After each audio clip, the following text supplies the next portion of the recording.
कपित्थजम्बो फलचारु भक्षणम् ओमासुतं शोकविनाशकारिकं नमामि विघ्नेश्वरपादं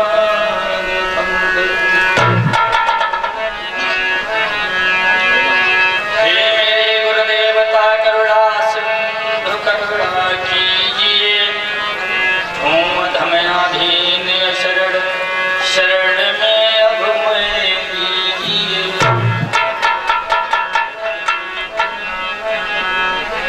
तो चौर मंजुल भटक कर शरण ली प्रभु आपकी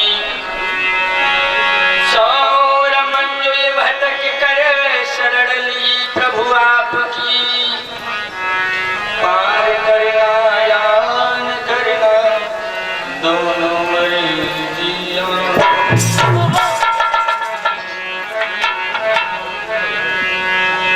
सर्वमंगल मांगल्ये शिवे सर्वार्थ साधिके शरण्ये त्र्यंबके गौरी नारायणी नमोस्तुते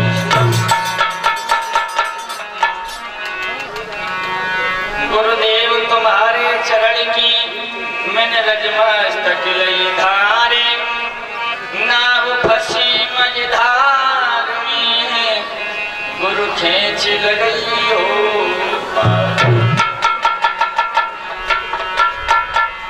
भक्त भजन भावे तुम्हें हे देवन के देव लाज रखो मोदीन की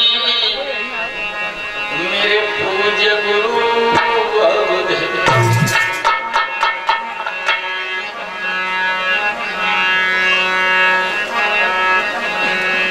माता मेरी सरस्वती मैया तेरो वेदनी में परमाण चार चीज अर्पण करो माता कंठ शरणी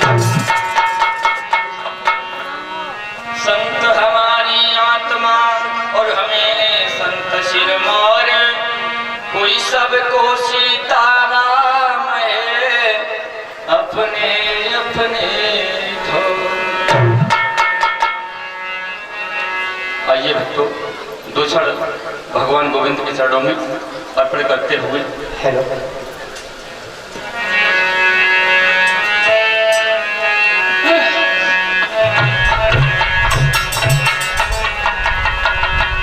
कि मेरी पथला गई अखियां मेरी पथला गई अखियां कन्हैया तुम नहीं आए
नाम मेरी रचना।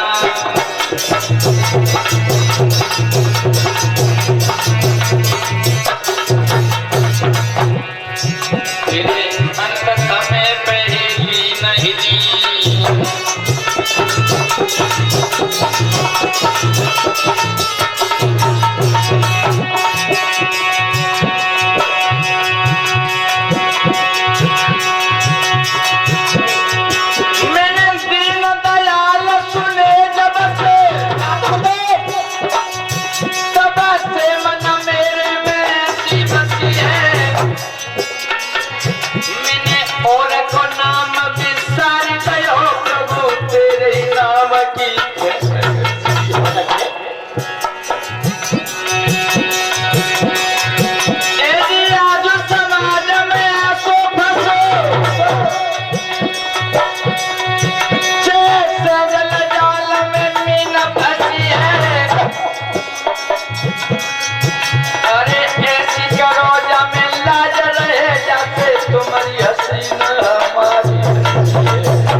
लाज रहे मेरी लाज रहे।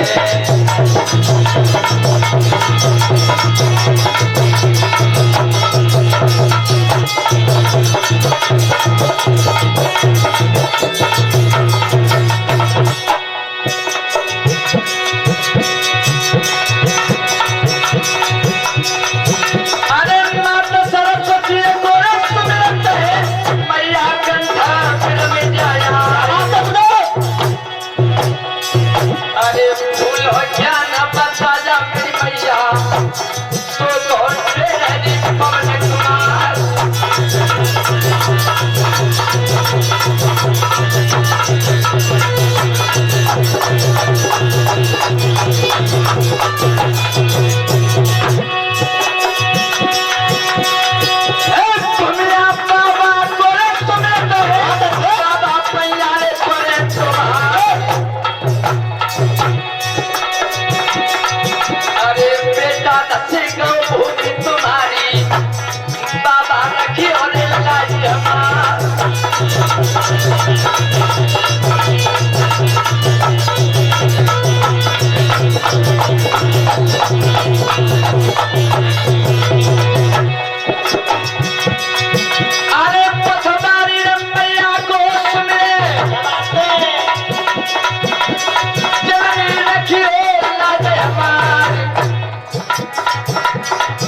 अरे तेरे बरस मैया मैंने नवका दौड़ समुद्र बेदार।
भगवान की जय।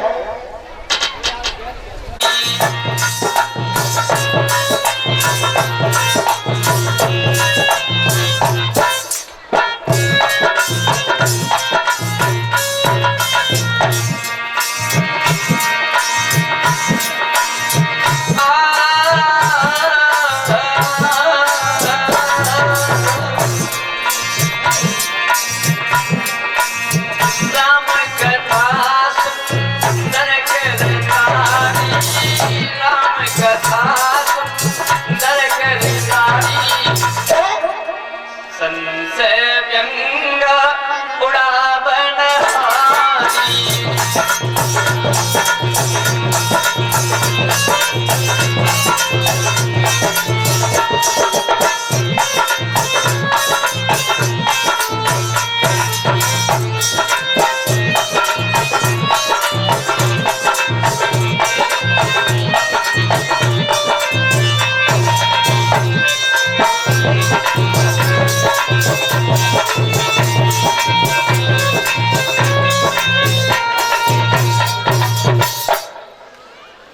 गोस्वामी तुलसीदास कहते हैं कि राम कथा सुंदर करतारी और संशय व्यंग उड़ावन। इसके अंदर बहुत बड़े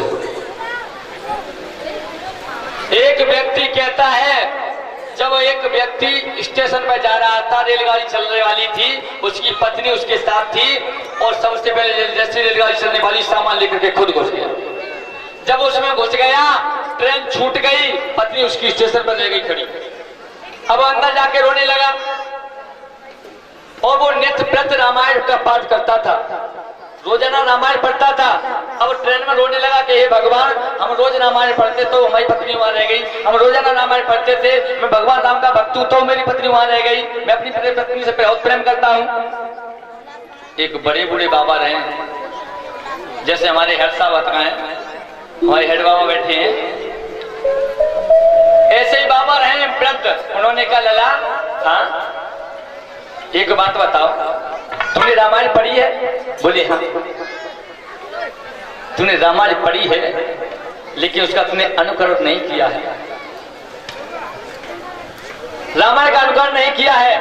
क्या तूने उस समय पढ़ा है जब वो मैया सीता और राम और लक्ष्मण वनवास के लिए जा रहे थे, गंगा पार कर रहे थे, जिस समय भगवान राम उस नौका में चढ़े हैं, तो क्या पता है क्या किया था भगवान राम ने? सिए चढ़ाए चढ़े रघु राज।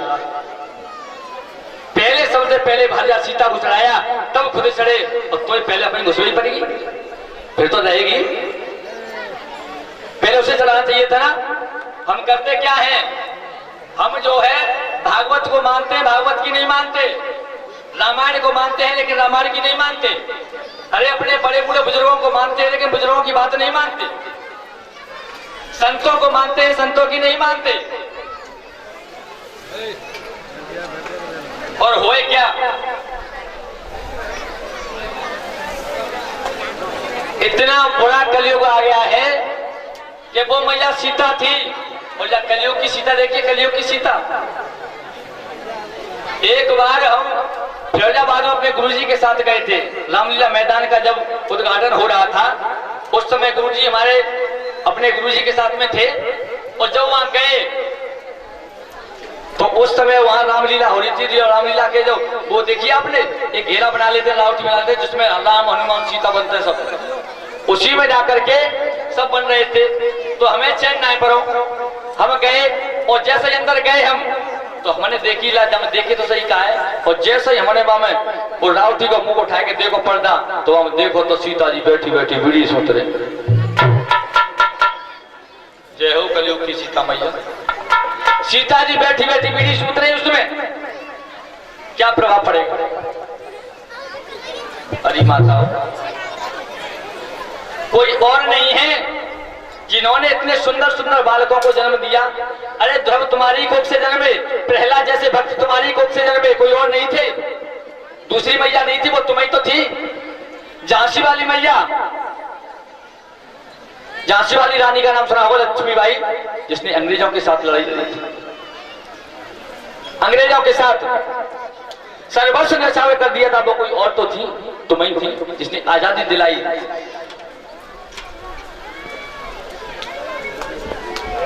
आजकल लिखी तो इस भारत देश के सोने की चिड़िया था, ये कुछ नहीं रहा। गद्दा तले रजाई ऊपर ओढ़े बहुअर प्यारी, और सास बेचारी पड़ी जमी पे ओढ़े कमरिया कारी, बिछा के नीचे टाट। भारत देश बता दे क्यों ना बिगड़ा तेरे ठाट हैं? सास बेचारी जमी पे पड़ी है और खुद गद्दा नीचे टल्ला पको, रजाई ऊपर है, मखल वाली की आराम से सो रही है। नरम गेंदुआ सर के नीचे, गेंदुआ कहते हैं, नरम गेंदुआ कहते हैं तकिया से, नरम गेंदुआ सर के नीचे पुत्र पलंग पर सोवे, और बिना बिछैया हड्डी चटे के बूढ़ा पिता जब रोवे बिछाए के टूटी सी घाट। भारत देश बताता क्यों तेरी घाट है?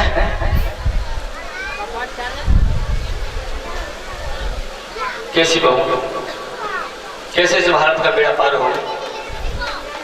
अरे माताओ, तुम ही तो है वो सब कुछ। अरे तुम ही सब कुछ देने वाली हो, तुम्हारे ही कोख से इतने बड़े बड़े महाप्रतापी योद्धाओं ने जन्म लिया। ये भारत की परम भूमि ऐसी है जिसे भारत माता कहा जाता है।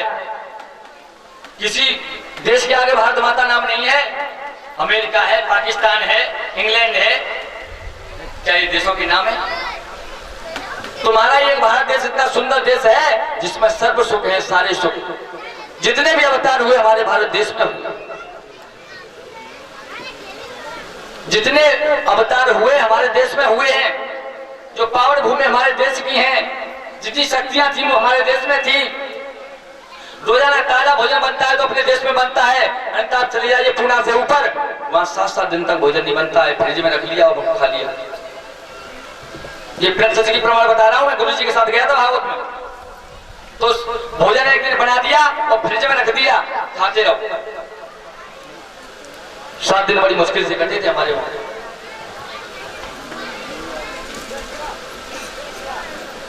हमारे इस भारत देश में सर्व सुख है, सब सुख। माता चाहे तो बेटा को वीर शूरवीर बना दे, माता चाहे कायर बना दे, माता चाहे डाकू बना दे, माता चाहे बेचारी बना दे। वो क्या रहा है आजकल की हमारी माता है। अरे माता क्या देखती है पता है? यदि आजकल की माता गर्भवती है, पेट में बालक है, तो अपने घर में क्या लगाएगी? राधा कृष्ण की तस्वीर नहीं होगी, किसकी होंगी? अमिताभ बच्चन है, धर्मेंद्र है, ये है देवता ने की आजकल के। देवी को है करिश्मा कपूर, करीना कपूर, कैटरीना कैफ, ये तो देवी है नहीं। और देवा धर्मेंद्र है, गोविंदा है, मिथुन है, जितेंद्र है, ये इनके देवता है। और आंगन में कभी भी इन्होंने भगवान का नाम नहीं लिया होगा। जब बालक पेट में होगा तो भगवान का नाम नहीं। झाड़ू लगा रही है, मेरे अंगने में तुम्हारा क्या काम है? ये जीते हैं हरी माता। जब बालक ने जन्म लिया और बालक थोड़ा बड़ा हुआ, उसने देखा पापा ये घर के अंदर किसकी तस्वीर है? बोले बेटा ये अमिताभ बच्चन है। दूसरे ये बोले ये मिथुन है, बोले ये गोविंदा है, बोले ये जितेंद्र है, बोले ये धर्मेंद्र है, बोले ये लंबे खजूर है, ये बड़े खजूर है। बेटा सुनो तुम बेटा, भारत की माते जनो तुम बेटा। और क्या मैया अंजनी ने कैसा पुत्र दिया? हनुमान, जिन्होंने भगवान राम के लिए सारा जीवन व्यतीत कर दिया और आज सारा जग संसार उन्हें पूजता है। हनुमान को यहाँ तक की बात मैं बता दूंगा आपको, तो हमारे मुसलमान भाइयों को भी मानते हैं हनुमान को। बेटा जनो कुंती ने मात कुंती ने, बेटा जनो कुंती ने मात कुंती ने, बेटा जनो कुंती ने मात कुंती ने, बेटा जनो कुंती ने मात कुंती ने। अर्जुन इनको नाम तुम देता, इनको नाम भारत की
तेरी और वो शुक्राचार्य जी उनके नगर में रहते हैं। शुक्राचार्य की बेटी का नाम था देवयानी और बृहस्पतिवा की एक पुत्री थी शर्मिष्ठा। दोनों बहुत अच्छी सहेली थी। अब दोनों इतनी अच्छी सहेली थी, एक दिन क्या हुआ, एक कहने लगी बहन एक काम कर लो। क्या? तुम मेरे साथ चलेगी? कहां? सुन,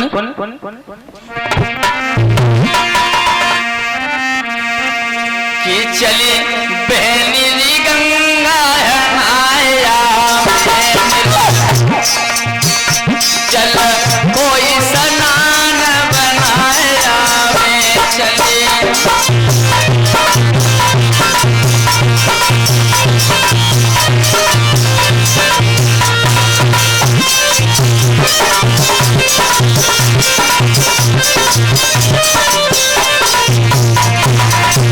कछु भर की छटारी देखी आवे और मन अपने को बहलाए आवे। कछु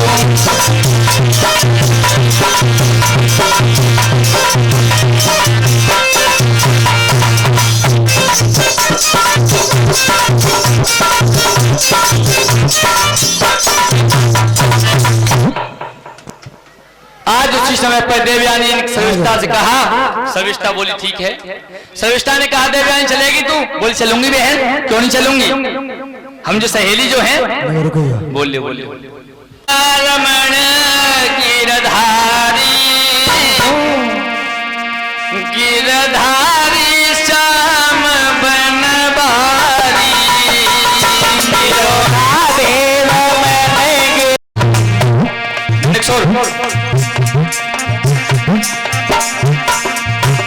मेरो राधा रमण गिरधारी गिरधारी श्याम बनवारी। मेरो राधे रमण गिरधारी गिरधारी श्याम बनवारी। राधे रमण गिरधारी। ये छोटा वाला रवि है जो मेरे गले में 1101 रुपए का हार व्यास पथ पर अर्पण कर रहा है।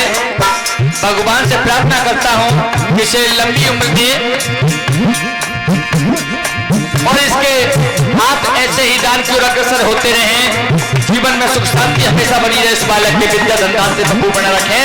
बोलो गोविंद भगवान की। मेरो राधा रमण गिरधारी गिरधारी श्याम बनवारी।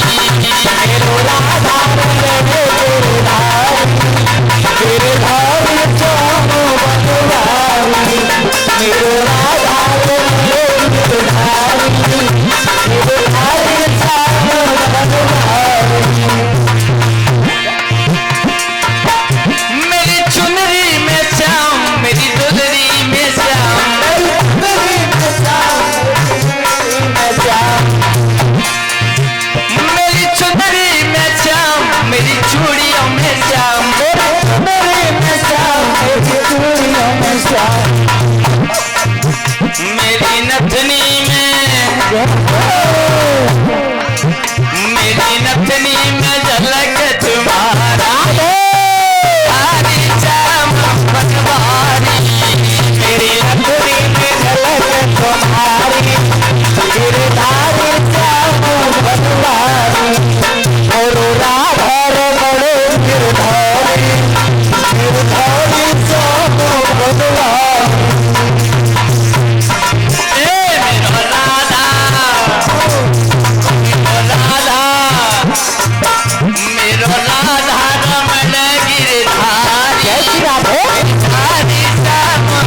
मेरे हरवा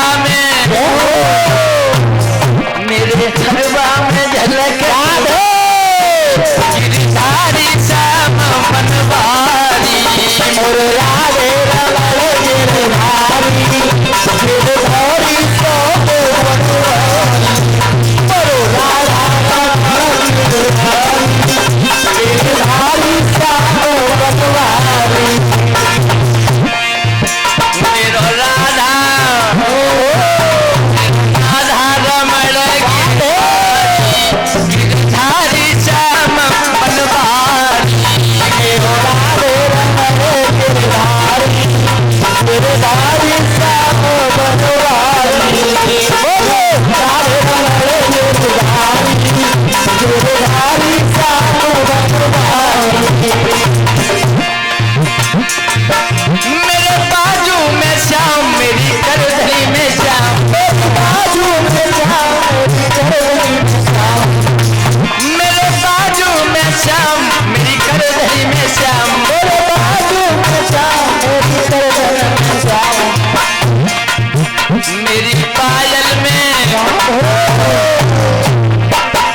मेरी पायल में झलक गिरधारी श्याम बनवारी बनवारी श्याम बनवारी राधा बनवारी बनवारी श्याम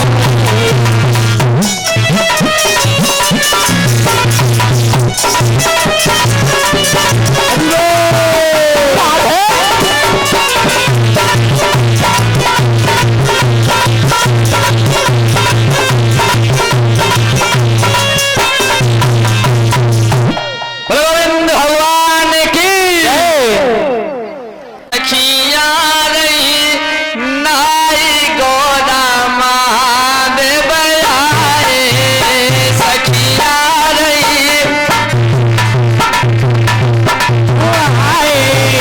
नारो गोदा महादेव आए सखिया रही नाई गोदा महादेव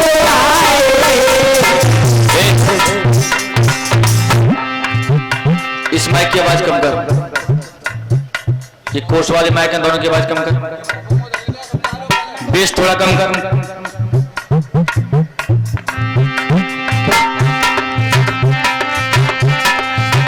सखिया रही नहाई गोरा महादेव आए सखिया रही नहाई गोरा महादेव आए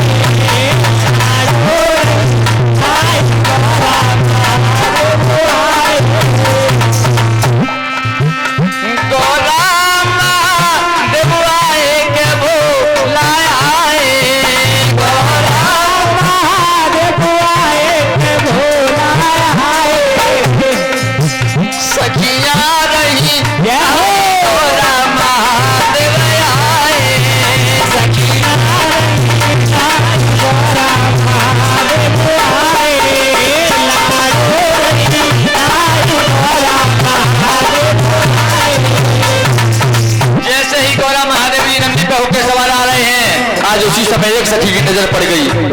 अरे भाई का जैसे ही देखा भोले बाबा को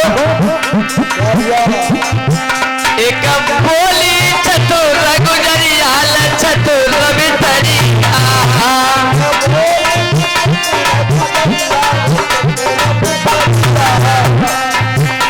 एक बोली चतुर गुजरिया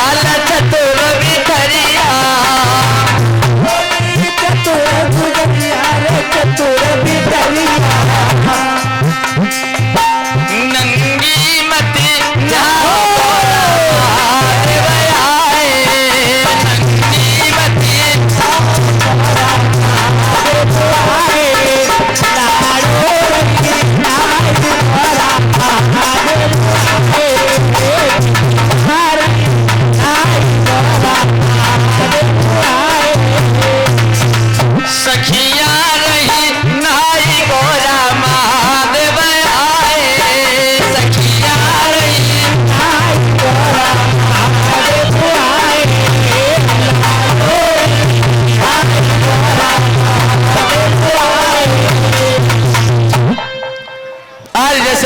बाबा पार्वती को आते हुए देखा, उसी समय हुआ क्या?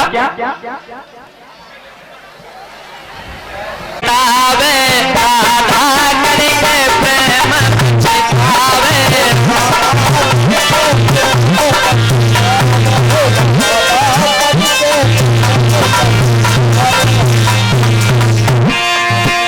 अरे राधा करके प्रेम पछतावे, राधा करके प्रेम पछतावे,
शर्मिष्ठा ने पहन लिए और जो शर्मिष्ठा के कपड़े थे वो देवयानी ने पहन लिए।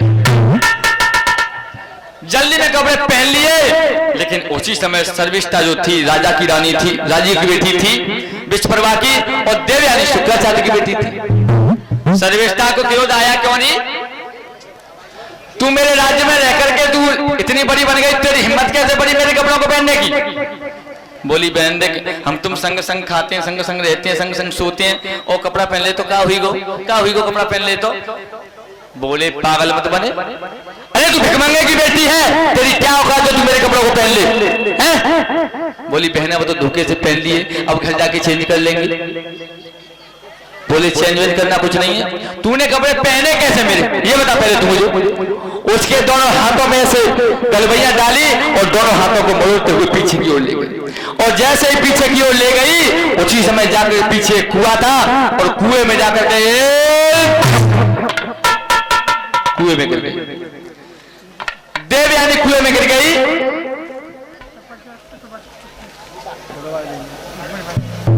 के मारे डर के मारे भागी वहां से, सीधी अपने घर गई, किसी को कुछ नहीं बताया। अब देवयानी अकेली उसमें चिल्ला रही है कुएं में, मुझे कोई बचा लो, मुझे कोई बचा लो। लेकिन तब तक इलाहाबाद के राजा यात्री घोड़े पर सवार होकर चले आ रहे। जैसे ही घोड़े की टापों की आवाज सुनाई दी, आज उसी समय पर देवयानी ने सोचा मुझे लगता है कोई आ रहा है, घोड़े पर सवार होकर कोई आ रहा है। आज उसी समय पर आवाज लगाने लगी, क्या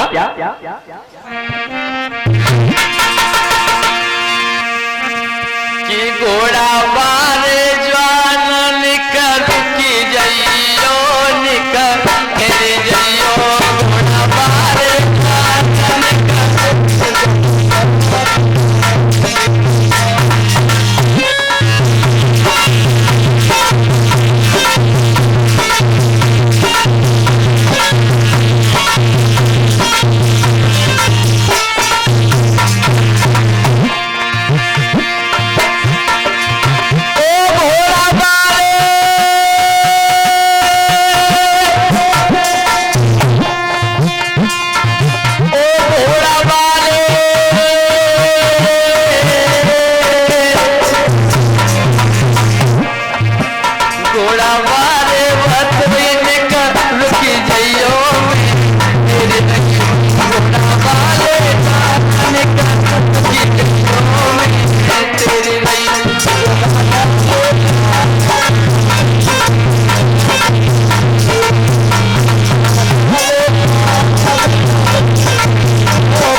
घोड़े वाले ने उनको आवाज लगाई।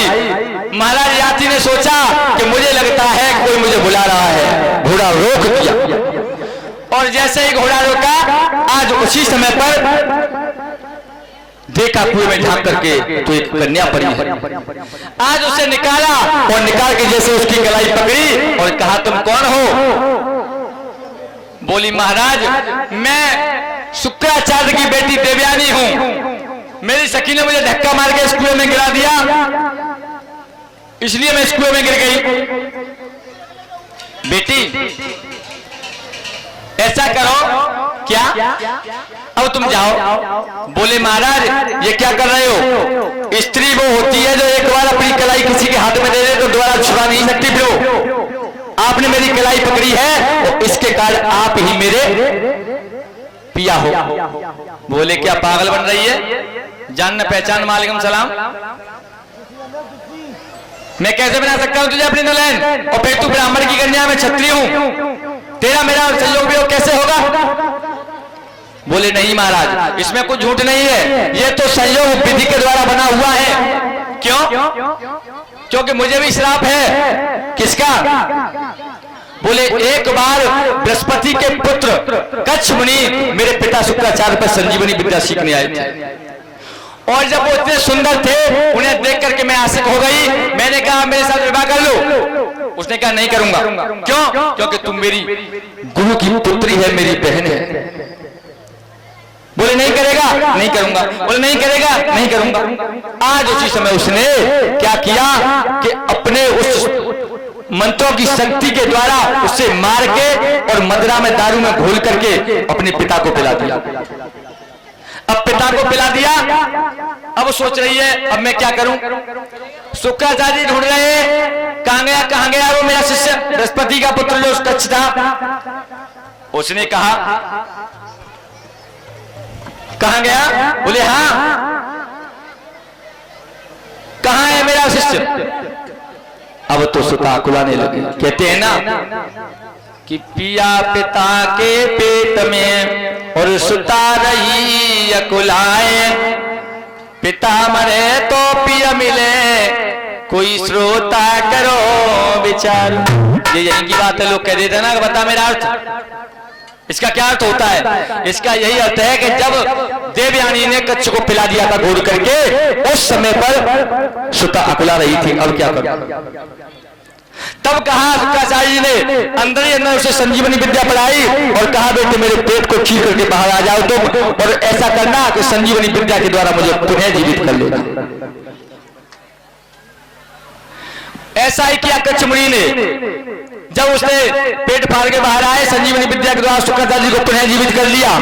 अब उसी समय पर बाहर आया, देवयानी बोले अब बोले विवाह करेगा मेरे साथ? बोले नहीं करूंगा। करेगा? बोले नहीं करूंगा। बोले अब भी सोच ले करेगा? बोले नहीं करूंगा। उसी समय श्राप दे दिया कि जा मैं तुझे श्राप देती हूं कि तूने मेरे साथ विवाह नहीं किया है, इसलिए तूने मेरे पिता से जो विद्या सीखी है संजीवनी विद्या, इस नर्मदा नदी को पार करेगा, इस विद्या को तू भूल जाएगा।